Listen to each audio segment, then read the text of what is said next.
मैंने वीडियो देखी थी, तो जो ये इलेक्शन हुए थे अब फेडरेशन के, तो ब्रजभूषण के जो साथ रहते थे वो ही बन गए। तो वो बोली कि अब मैं रेसलिंग छोड़ रही हूँ, मैं अपनी कुश्ती को त्यागती हूँ।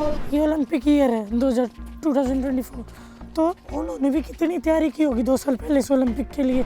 अब ओलंपिक के 1 साल पहले रोड पे जाके बैठे हैं, उन्हें रोड पे घसीटा जा रहा है, तो वो गलत ही हो रहा है। अभी उन्हें मेंटली कितना इफेक्ट हुआ होगा, वो उस चीज़ से कैसे बाहर निकले होंगे, या निकल ही रहे होंगे। अभी तक तो निकले भी नहीं, अभी भी चल ही रहा है।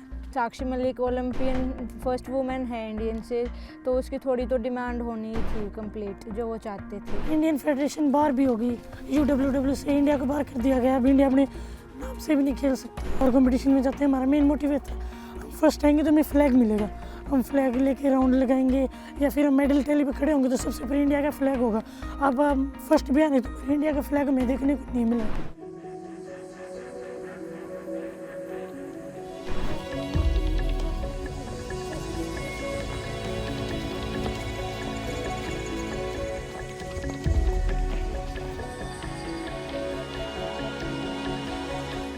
अभी जो ये हुआ है उसके बाद से तो बच्चे क्या, उनके पेरेंट्स हैं वो उनको रेसलिंग में आने से सभी को रोक रहे। भी यहाँ पे फ्यूचर सेफ नहीं, ये नहीं, इससे मतलब बहुत बड़ा इफेक्ट पड़ा है रेसलिंग पे। ऐसे जो नए बच्चे हैं वो ऐसे ही बैठे हैं, 1-1 साल हो गया बच्चों को कंपटीशन लड़े हुए। साल की स्टार्टिंग से ही मैंने जूनियर के लिए तैयारी स्टार्ट कर दी थी भाई, क्योंकि इस साल मेरा लास्ट जूनियर था, लास्ट कंपटीशन था। फिर तो मैं सीनियर में एंट्री कर जाऊँगी, कि वो जूनियर कंपटीशन हुआ ही नहीं। इतनी प्रैक्टिस की और कंपटीशन हुआ ही नहीं। हम वेट सेट करते हैं, 2-3 किलो घटाते हैं, और जब बोलते हैं कि कंपटीशन कैंसिल हो गया है तो बहुत ज़्यादा दुख होता है। ईयर में ट्रायल होती रहती है, तो हमें अपनी परफॉर्मेंस का पता चलता है, बाहर की इतनी परफॉर्मेंस है। अभी हमें पता ही नहीं चला कुछ। बच्चों को एक तो कंपटीशन नहीं मिल रहा, भी एक उनको प्रॉपर डाइट नहीं, जैसे कैंप वगैरह लगते थे बच्चों का आधा टाइम वहाँ निकल जाता था, उन्हें ट्रेनिंग के लिए भी मिलता था। जो गरीब बच्चे हैं भी, जो नहीं कर सकते, जो मिडिल क्लास फैमिली से हैं वो तो ठीक है, जो बिल्कुल लो से है ना, वो फिर आगे जाके फीस नहीं भर पाएंगे, उन्हें रेसलिंग छोड़ने का ही वो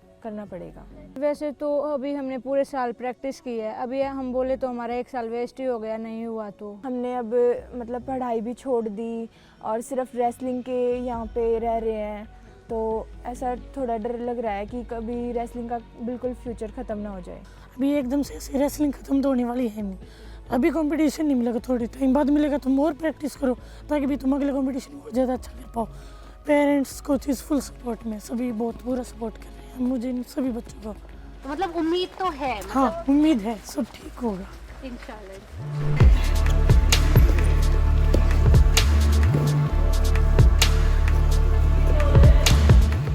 जो यहाँ से बाहर से लड़कियाँ आती हैं, उन्होंने अचानक कहा कि उसने क्यूट कर दिया, तो मेरे को थोड़ा अजीब सा लगा, क्यों किया। पूरा मामला तो नहीं पता, कुछ तो दिक्कत आई होगी इसके जीवन में भाई। अब इसने इतने साल रेसलिंग से जुड़ी है, फिर इसने क्विट किया, कोई तो दिक्कत होगी इसको। हम यहाँ पर अंदर रहते थे तो हमें ज़्यादा बेरा नहीं बाहरों की चीज़ का, कि क्या खबर है, न्यूज़ क्या है।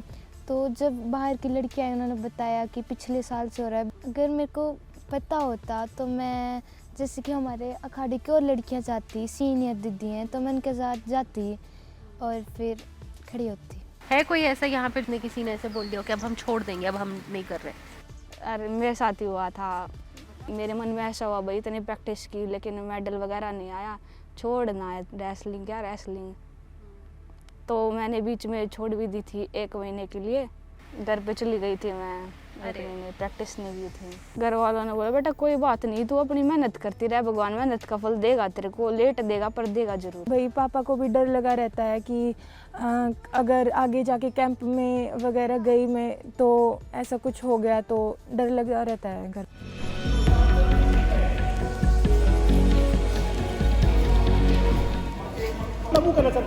मुंह करना हाँ, ये चल लीड पैर लंबा कर ले, लीड पैर लंबा कर ले।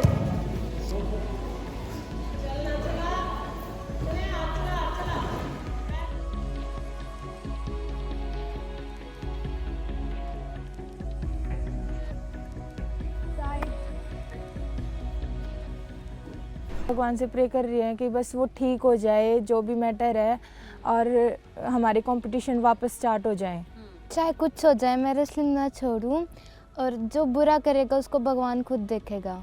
हम उस लेवल तक पहुंचना चाहते हैं जहां तक बहुत कम बच्चे पहुंचते हैं ओलंपिक तक। मैं वहां तक जाना चाहती हूँ। पापा बार बार बोलते थे कि मेरा सपना अधूरा रह गया, फिर मैं बोली पापा मैं आपका सपना पूरा करूँगी। मेरा गोल है अंडर-23 इंटरनेशनल होना, गोल्ड लेके आना इंडिया के लिए। मैं जहाँ पर बोली मैं वहाँ पे पहुँच के ही रहूँगी, आप देखेंगे सोची सक्सेस हो गई और क्या। रेसलिंग नाम सुनते ही सबसे पहले मेडल दिमाग में आते भी इंडिया के लिए मेडल लेके आना है। ओलंपिक तक जाना है। यही अपनी ज़िंदगी है। भगवान मुझे कभी भी रेसलिंग से ना छुड़ाए और मैं पढ़ाई में भी अच्छी रहूँ, रेसलिंग में भी।